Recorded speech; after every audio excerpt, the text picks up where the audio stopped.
Hey, happy Wednesday. It's Bible study time. So, this is part of a series I've been kind of doing. If you haven't seen the last two, we had our first one that was on plague, a biblical view of plague. This one, the other one after that was on famine. And so now I kind of want to continue to play off this idea and talk about preparation, to prepare.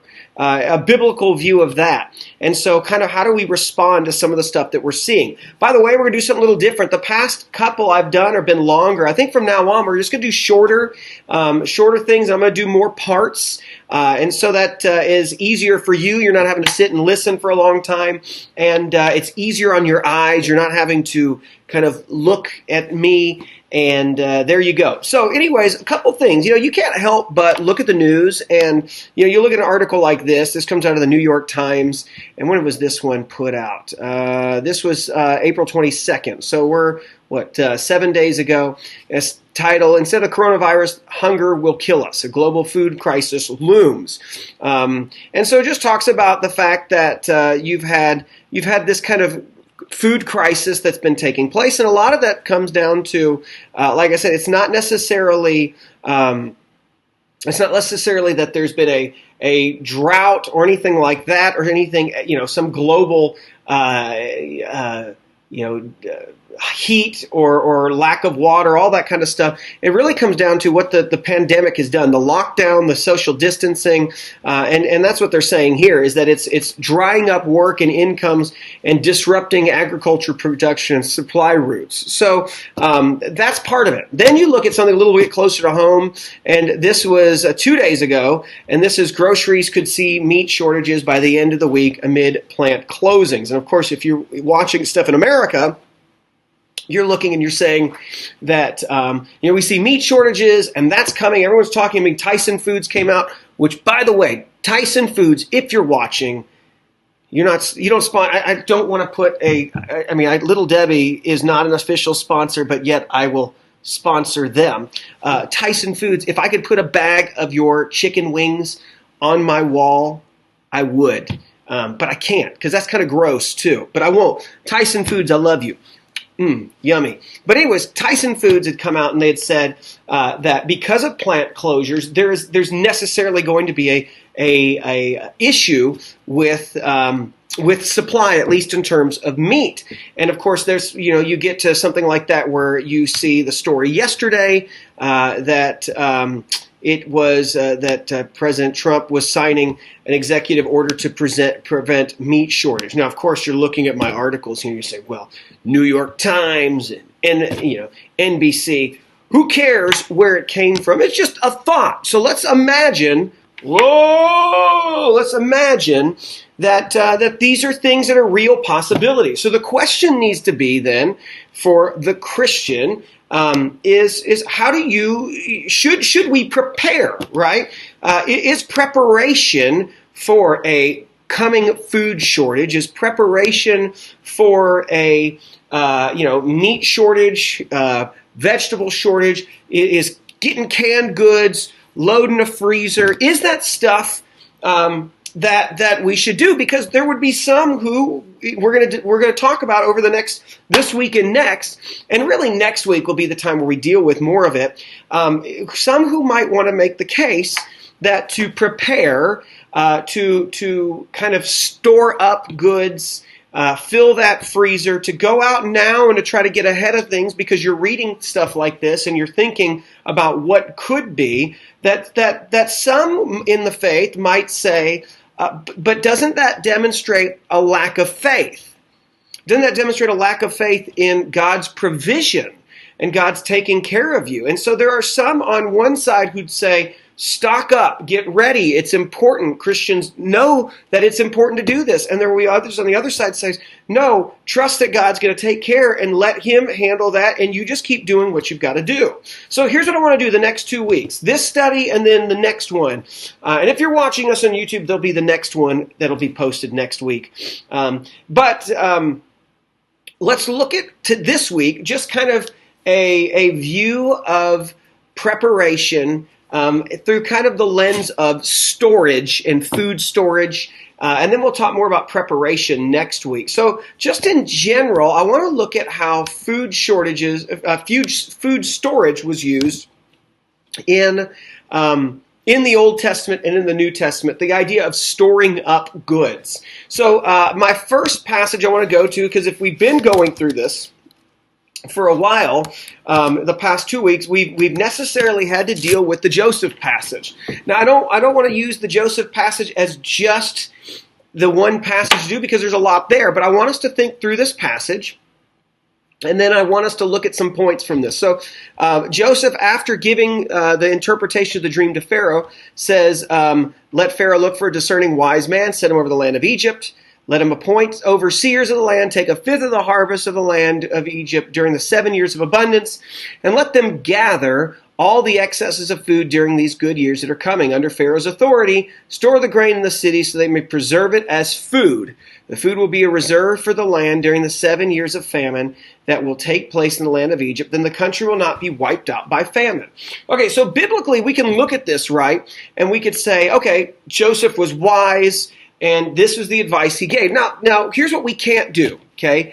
We can't just say, well, Joseph gave this advice, therefore that's the point of the passage, that you should store up food for yourself. Okay, that's not the point. The point, if I were to preach this passage, I would not say, go home, therefore, and build a storage, but make sure you give a fifth to me. Okay, that would not be what I would do. That's not the point. The point is not go prepare. But it is interesting to see that that is the response that God lays on Joseph's heart. And how do I know that? Because of what you see here a little bit later on is what the response is from Joseph. So look at 45 as he kind of gives a theological answer for what was going on. And he tells his brothers, who he finally reveals himself to, don't be grieved or angry with yourselves for selling me here, because God sent me ahead of you to preserve life. The famine has been in the land for these 2 years, and there'll be 5 more years without plowing and harvesting. God sent me ahead of you to establish you as a remnant within the land and to keep you alive by a great deliverance. Therefore, it was not you who sent me here, but it was God. And he made me a father to Pharaoh, lord of the entire household, and to ruler over all the land of Egypt. So the kind of the theological answer that that Joseph gives is, this is what God has done. And notice what else he says. God has made me Lord of Egypt. Come down without delay. You can settle in the land of Goshen. Be near me, you and your children, your grandchildren, your flocks and herds. There I will sustain you, for there will be 5 years of famine. Otherwise, you and your household and everything you will have will become destitute. So Joseph looks at what has all taken place and the storage that has been brought into Egypt and his elevation into Egyptian government as all part of this divine plan that God has placed him there for this reason, to preserve the life of Israel.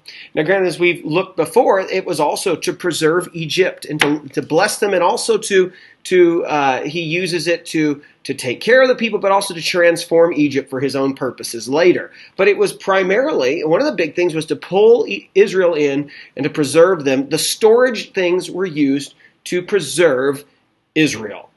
So that's a principle, at least something to think about going forward, that food storage on a large scale was there to take care of God's people. Now, the one thing that we can look to and say is, okay, but that's a government scale, it's a large scale, it's for feeding an entire people. What about for individuals? So what's important to recognize when you look at especially the Old Testament, because the Old Testament has more of this, because life is all farming in the Old Testament. Pretty much all of Israel during the Old Testament depended on their relationship to the land. That's why it was so easy for them to go and follow other gods, is because the nations around them also depended on the land. And what did they do? Is they had gods that they had set up that would help, that promised them blessings if they did things. And I say promise them that was the understanding that if they followed a god, that he would bring rain because he was the rain god or whatnot. Okay, but let's talk about storage and food storage and how that would have been used, though, just for regular life in Israel. So here's some things that we know. Okay, so we know that food storage took place in Israel. We know that grain, obviously, something like this, was not a brand new thought in Egypt to do that, to have grain stored. But we see things like this in Second Chronicles, that besides grain, you would see that you had supplies of food and oil and wine, those were storage areas that were in the cities. And so you'll see that the kings of Israel had big storage pieces that they would store a lot of food for the people, a lot of food for them to keep the kingdom running. You'll see, like in Jeremiah 41:8, that it says, we have a hidden treasure in the field, wheat and barley and oil and honey. And so people, we know, would go and they had their own supplies of these things. So that's just something that was just everyday life. To not have storage as a farmer would mean life or death. I mean, think about this. No refrigerators, no electricity. If your life is dependent on farming, guess what? You don't really reap things all year long. You have good seasons where things are going to grow. You got seasons that things aren't going to grow, And so to not store up would mean to not make it through the rest of the years. We'll talk about through some references next week. And so that's just something that we realize. People stored the things that they farmed. They stored, and then they also bought from others who had large quantities. So if you look at like when King Solomon was building his temple, right? You'll go to, I believe it is 7, right? When they're building the house for Solomon, the amount of stuff that was being sent to Hiram for the house. It was incredible, the amount of stuff, but it was interesting, the kind of things that he was giving Hiram of Lebanon. He was giving him all this stuff like olive oil and things like that. And it's because, you'll see, because they didn't have that kind of stuff up in Lebanon. So Hiram provided Solomon with all the cedar. This is 1 Kings 5. Cypress timber he wanted. Solomon provided him with 100 bushels of wheat for food for his household and 110,000 gallons of oil from crushed olives. Now, part of that is just because Israel could make those, and Lebanon had a surplus of their timber, and so that would make an exchange like that. So they had all this oil and all this wheat, and they would ship them. And so you'd go and you would buy those things and hold them and keep onto them, store them for other times. And so you're making bread, and you're making other little things to eat throughout the year. What else would have been stored? So other things that would be stored, obviously, if you're looking at like words like the storehouses or storage in the Old Testament, you'll see like in Ezra that you'll see that there were scrolls that would be found in storage, that they were, you'll see that that sometimes in those you would have those put in pots and storerooms of the treasures and papers and documents, stuff like that. You'll also see in 2 Chronicles 5 that you have all the other things that would have been stored in the temple as well, silver and gold and all the things that were important, those gifts that had been given, things for the temple. So that's kind of in terms of things that would be stored that you would typically see. So it's typically grain, barley, wheat, oil, and then you would have some of those other kind of costlier items that would be. You'll see other uses, though, when you talk about when storage is kind of demanded, this is where it kind of is interesting. So if you want to look at a biblical view for when storage is said, these are the things that need to be stored. Obviously, a government was doing it to take care of its citizens and itself, right? But then you look at things like this. So let's look at Malachi, right? And of course, Malachi, people use this and we talk about tithing, but let's stop for just a second and not talk about the tithing piece. Let's just look at what Malachi says, right? And notice what he says here. Since the days of your fathers, you've turned from my statutes, you've not kept them. Return to me, and I'll return to you, says the Lord of armies. And yet you ask, how can we return? Will a man rob God, yet you're robbing me?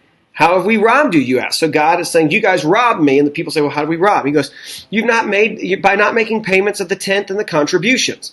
Meaning Israel at that point, they'd already gone through exile, by the way. They've already been brought back in. The temple has been rebuilt.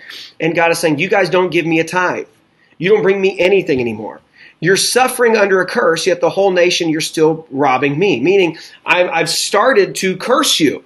And you're going to see how they've been cursed. And obviously, it appears that when you see, like in verse 10, the floodgates of heaven, it appears that what he's talking about is he hasn't given rain on the land. The reason they haven't been blessed. So they say, well, we don't have anything to give. And he says, the reason you don't have anything is because you're not giving me anything. You're not trusting me, right? So he says, you are suffering under a curse, yet the whole nation are still robbing me. Bring the full tenth into the storehouse, so that there may be food in my house. Test me in this way, says the Lord of armies. See if I will not open the floodgates of heaven and pour out a blessing for you without measure. I will rebuke the devourer for you, so that it will not ruin the produce of your land and the vine of your field, and will not fail to produce fruit. Then all the nations will consider you fortunate, for you will be a delightful land. So this is important, okay? God is telling Israel, you guys don't support me. You're not bringing things into my storehouse for me. Now, you would ask, why do they need a storehouse? Why does God need a storehouse? Now, there's a couple things to that. First off, there is one piece, let me just skip over and I'll come back to this because this is a key part, right? So like in Nehemiah, when they are returning into the land, Nehemiah sets up and says that he originally set it up to people were going to start bringing all their tithes. Now, why? All of Judah brought a tenth of the grain, the new wine, the fresh oil into the storehouses. They bring all of this, right? I appointed treasurers over the storehouses, the priest Shelemiah, the scribe Zadok, Pedaiah, the Levites, the Hanan, son of Zakur, son of Mattaniah, to assist them because they were considered trustworthy. They were responsible for the distribution to their colleagues. Now, so this is one of the reasons is obviously that things were to be brought into the storehouses. It was commanded that the people would bring to a storehouse that would be at the temple so that we would take care of the priests. Okay? So that the way that life was meant to go is that as the priests minister to the people, that they are taken care of by the people. They're not taken care of by anything else. It's the people bringing those tithes in. Now, that's one big reason of why you would be commanded to bring into that storehouse. Here is the other piece. God says one of the reasons that they need to do it is because it shows trust in God. When you're willing to give up part of what you have and trust God with the first, He'll help with everything else. And so for Israel, that was, they would say, well, we don't have anything to give you. He says, you don't have anything to give me. Well, actually, you do. And it's going to get worse for you because you're continuing to use that as an excuse why you don't give me anything. And God's saying, I will open up the floodgates. I'll pour out a blessing for you. And so those are just things to realize is that the use of storage, when it's commanded to store up, was so that it would be for the people to do two things. To trust that God was going to take care of them as they would give to a storage that was not for them at all, but to give to the temple. And then also, so not only is there a step of faith that they would use for storage, right? To store for not for themselves, but for the priests and for the Levites. And then also it was so that it was just to help kind of the religious community continue to move. Okay, so that's where storage is commanded, and there's a real blessing for those who are helping store up for the temple, and not necessarily for themselves. However, we also do see that there are uses of storage. So not only is everybody storing for themselves in the Old Testament because they have to, but God asks that they also help store for the temple. And then by the time you get to the New Testament, You see storage is taking place obviously in rural areas, but you also will see that there's other things that the people are storing up for themselves. And notice what it's for. So Paul brings this up in 1 Corinthians 16, and he says, talking about the people to store up. Now for the collection for the saints, this is for that offering they were going to take for the saints who have been hit hard in Jerusalem. Do this same as I instructed the Galatian churches. On the first day of the week, each is used to set something aside and save in keeping with how he is prospering, so that no collections need to be made when I come. And when I arrive, I'll send with the letters those you recommend to carry your gift to Jerusalem. So in the New Testament, the idea of storing up was we're going to store up money so that we can then take that and then bless the church that had been hit hard in Jerusalem. Now there's a theme here I hope you're seeing already, this idea of how storage might be seen as really useful. But I'm not going to really hit hard on this until we talk about it next week, more about how storage can be useful. But one other place I want you to see comes from 2 Corinthians, and that's going to be 2 Corinthians 12. And notice what it says here, just a little principle. Look, I'm ready to come to you this third time, but I will not burden you, since I am not seeking what is yours, but for you. For children ought not to save up for their parents, but parents for their children. And so that idea of save up, it's the same word that will be used when we talk about next week to store up in the New Testament. It's the same word, and it's used in some of the parables of Jesus, the idea of saving up. And so when we talk about saving up, storing up in the New Testament, it's primarily about kind of wealth is the image there. So in the Old Testament, it's to save up, to store up food. And in the New Testament, it's to save up and to store up wealth. But here's the correlation. Here's something that I really want to kind of think about, is the kind of principle that you see underlying what's happening here is, at least as we understand it so far, what we have seen is there is an expectation that as things are being stored up, that you are somebody who can take from that storage and give. So you take from that storage as a parent in understanding that you're going to take care of your kids. You take care of that storage in the abundance as a people of Israel so that you might take care of the temple. You might take care of God's work that's going on. And so we do see that storage, storing up things, so far, at least this initial first kind of run through, is not condemned. In fact, in some areas it's commanded, but it's also just a normal thing to do. Now, I do want to show you one other interesting thing that would show you something. Notice that in the book of Joel, the not having a storage is seen as a sign of judgment on the people of Israel. The seeds lie shriveled in their casings. The storehouses are in ruin, and the granaries are broken because the grain has withered away. And so to kind of balance out everything we're seeing is that it seems in the Old Testament view to not have storage. For your storage house to be empty is seen as a sign of judgment, and meaning that God has taken away the abundance. That's just another little one to shove away as we talk more about this in the next week or so. So what I want you to be thinking about and to process this is, look at some of these things yourself, look at some of these references, and begin to work through in your mind a biblical view of to store up, a biblical view of I would even throw in that storage, preparation, and how it's to be seen, how it's to be used. But already we see kind of a theme developing here, that it's a normal thing. It's a something that is, it's not really talked about as you should. Like, there is no command that we see in Scripture of necessarily of you should have this much stock on hand. Okay?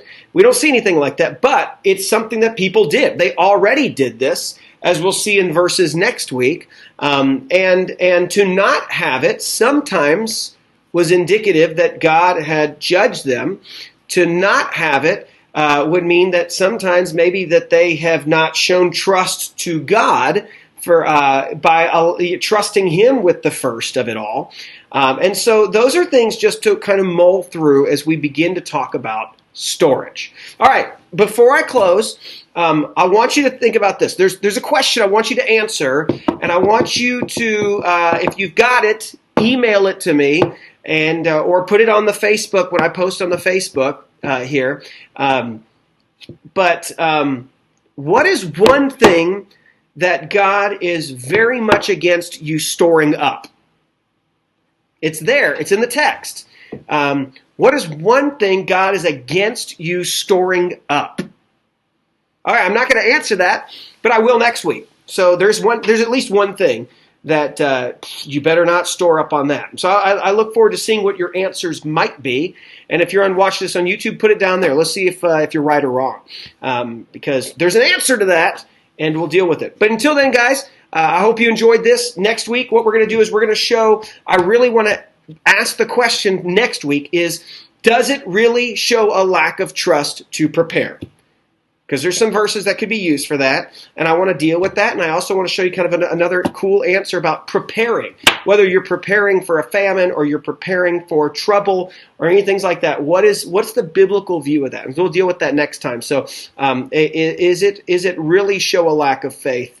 We'll get down to the nitty-gritty on that. Okay, that's it for now. We'll talk to you guys later. I'm going to post something on Facebook. We'll go live soon. Once again, not supported by Little Debbie, but I support Little Debbie in all things. They don't even, here's what, they don't make an ice cream Little Debbie flavor. Why?